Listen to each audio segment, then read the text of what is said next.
English Easy Podcast. Hello, learners. Welcome back to English Easy Podcast, your partner to learning English. And welcome to today's deep dive. Think about how many times you've said to yourself, I just do not have the time to study today. Oh, I mean, we've all been there. Right. But what if I told you that you actually threw away like an entire hour of study time this morning without even realizing it? It is a really bold claim. But when we look at the insights on language acquisition and daily habits that we're diving into today, Yeah. it's actually incredibly accurate. Yeah. And if you're listening to this right now, we are talking directly to you. You are likely an intermediate learner, you have a solid grasp of the basics, and you're determined to reach that next level of fluency. Exactly. But I mean, life just feels completely packed between work obligations, family duties, daily chores. Finding a spare 2 hours to sit down with a textbook feels entirely impossible. Which is why the usual advice of, just wake up an hour earlier or study on your commute Yeah. often feels kind of frustrating. Or even a little insulting, honestly. Exactly. So today we are taking a completely different angle. We're looking at some fantastic material from a YouTube transcript by the channel Speak English with Class. And they basically flip the script on time management. I love this approach because instead of handing you a list of rigid study rules, they reframe time as a tangible resource. It's almost like a physical thing or a financial currency. Yeah, that shift in perspective is what makes this approach so effective. We're going to explore how you can fundamentally change the way you, spend your day. So the goal isn't just to give you tips. It's to uncover those hidden pockets of time you didn't even know existed. Right. And to understand the mechanics of why utilizing those tiny moments is actually way more effective than those exhausting hours-long study sessions. Let's dive right into that financial vocabulary because it takes a very abstract concept, time, and makes it physical. To stop wasting time, we first have to understand how to actually value it. Yeah, the foundation of this entire philosophy is the difference between wasting time and investing time. We should probably define that clearly because invest is a pretty powerful financial term. It is. So how would you break that down for someone? Well, in the world of finance, to invest means you use your resources now to acquire an asset that will generate a bigger reward later. Like planting a seed. Exactly. Yeah. You plant a small seed today, and next year you harvest a whole tree. The material argues that the exact same mechanism applies to your time. Right. So when you spend, say, 10 minutes practicing English today, you are literally purchasing a piece of your future fluency. Yes, you're buying a skill that pays dividends for the rest of your life. I find it really helpful to contrast that with wasting time. The creator of the source material uses two striking physical metaphors to show what happens when we don't invest. They describe time as water in a bottle. Oh yeah, the water metaphor is great. You only wake up with a certain amount of water for the day. And if you just take that bottle and casually pour the water onto the floor, you cannot drink it later when you're thirsty. It evaporates. It's gone forever. Or they describe time as sand slipping through your fingers. You open your hand, and no matter how tightly you try to hold on, the sand just falls to the ground. What makes those metaphors so effective is that they emphasize the finality of it. Yeah, unlike money, which, you can save at a bank account or hide under a mattress for next year, time burns whether you use it or not. Exactly. So when you use your time on things that do not help you learn or do not help you grow, and this is important, do not help you rest, you are essentially pouring your daily water on the floor. Which brings us to my absolute favorite concept in this entire material, the idea of pocket time. Oh, I love pocket time. Right.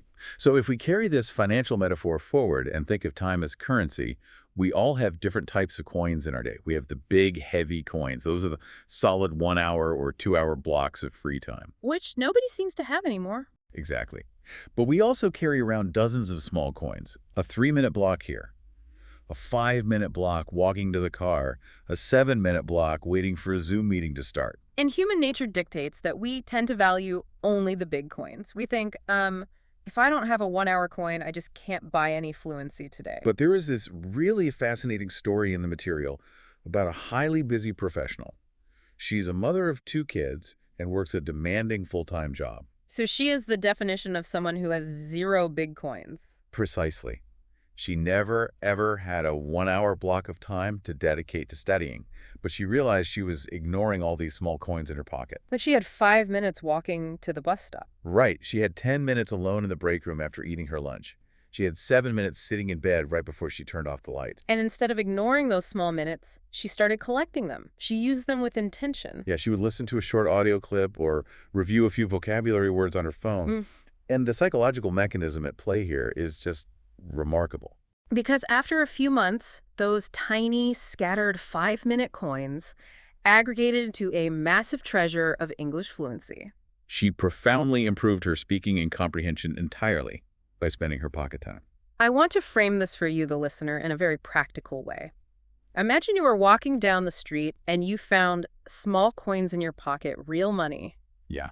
You would never just take those coins and throw them in the nearest trash can. I mean, that would be absurd.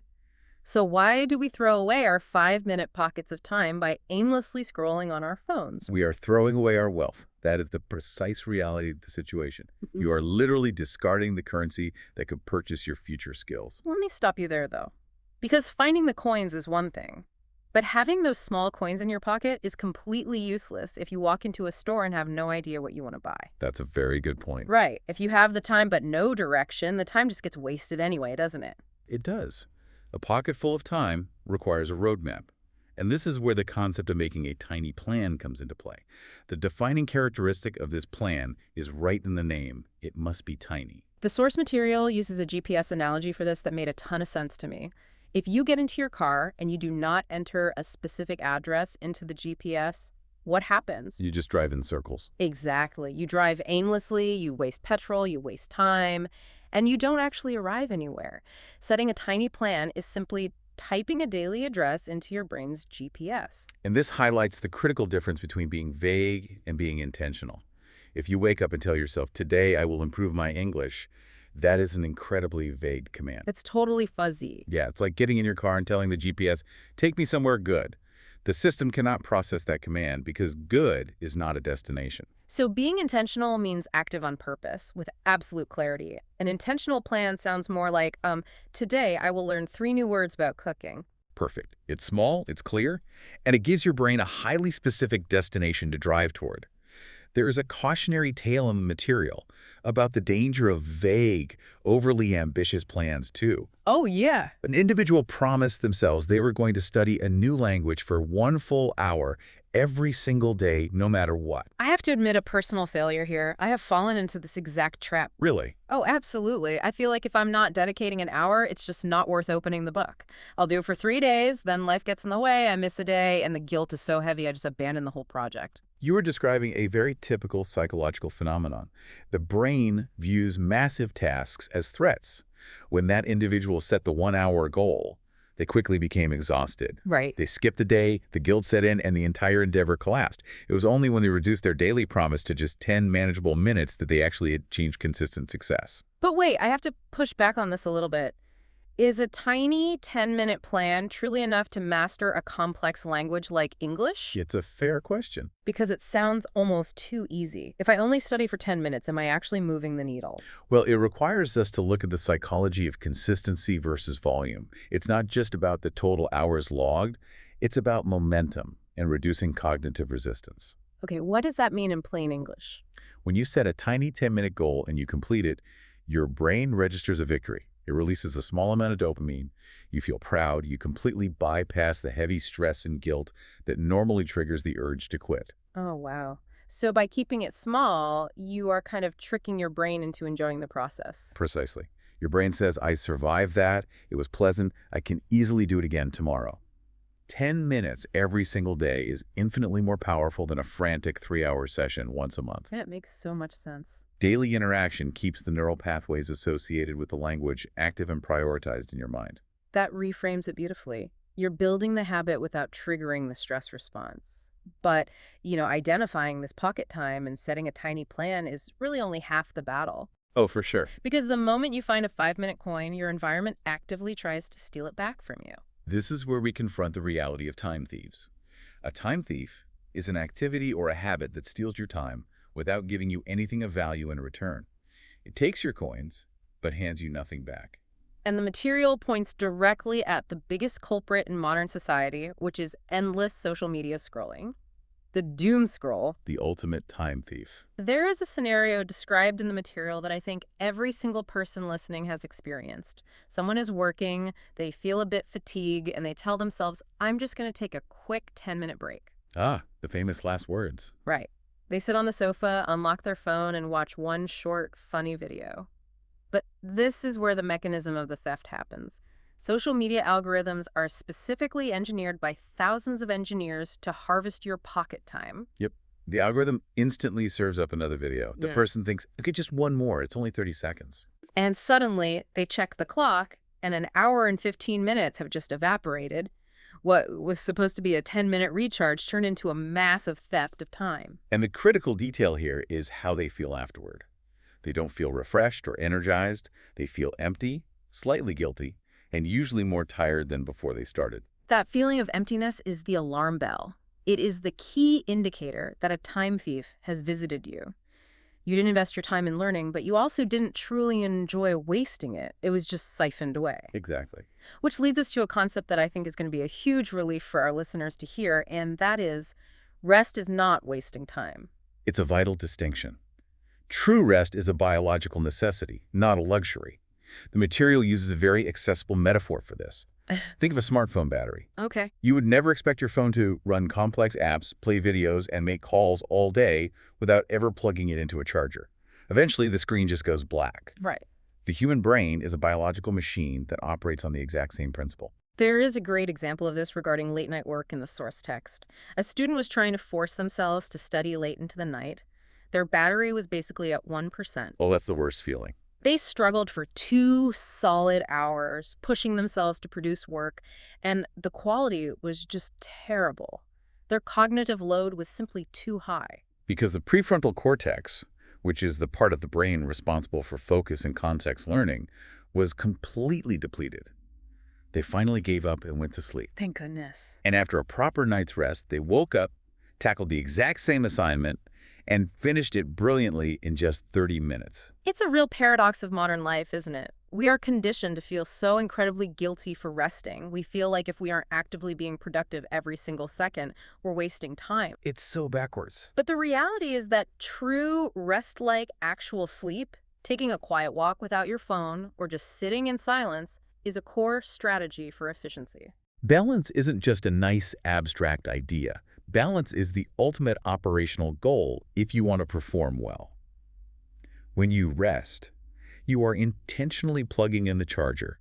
You are ensuring that your future 10 minutes of language study are highly focused, efficient, and actually retained by your memory. Okay, we have explored some really powerful concepts today, and we've deliberately used some slightly advanced English vocabulary to describe them. I want to make absolutely sure that you, our listener, can confidently use these words in your own daily conversations. Absolutely, because application is how we transition from passive listening to active permanent learning.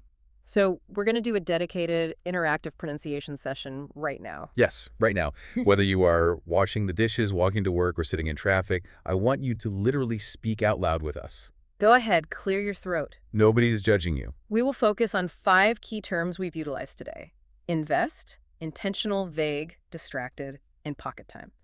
I will say the word slowly, emphasizing the syllables, and then I will pause so you can repeat it out loud.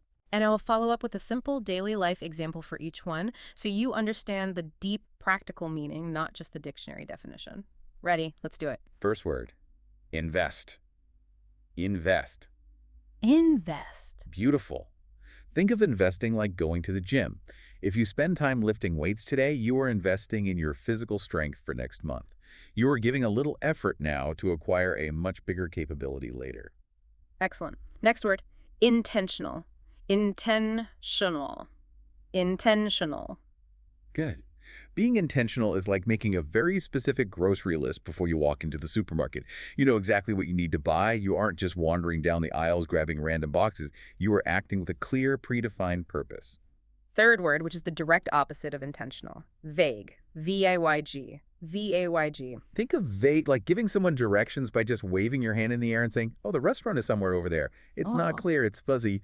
A vague plan guarantees you will get lost. Fourth word, distracted. Distracted. Distracted. You nailed it. Think of being distracted like trying to read a complicated scientific article while a television is blasting an action movie right next to your ear. Your brain is jumping frantically between the text and the explosions. Your focus is totally shattered. And our final phrase, the core concept of our deep dive. Pocket time. Pocket time. Pocket time. Perfect. Pocket time is those hidden, tiny gaps in your day. It is the 4 minutes you spend standing in the kitchen waiting for the water to boil for your morning coffee. It's tiny, but it is highly valuable currency. Beautifully done. Engaging your speaking muscles and vocal cords like that is a perfect, real-time example of investing a small coin of time. It really is. It feels good to actively participate. As we bring all these threads together, it's time to turn these abstract concepts into immediate real-world action.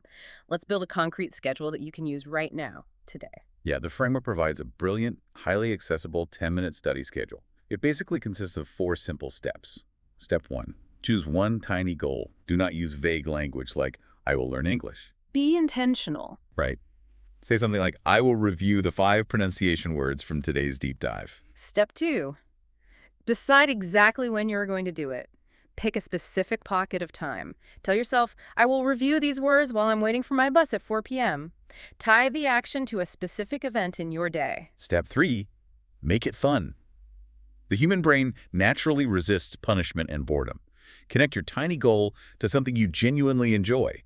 Listen to a catchy English song, watch a short clip of a comedy show with the subtitles on, or just review your words without putting heavy academic pressure on yourself. And finally, step 4, which honestly might be the most important psychological step of all. Be your own coach. Oh, this is so key.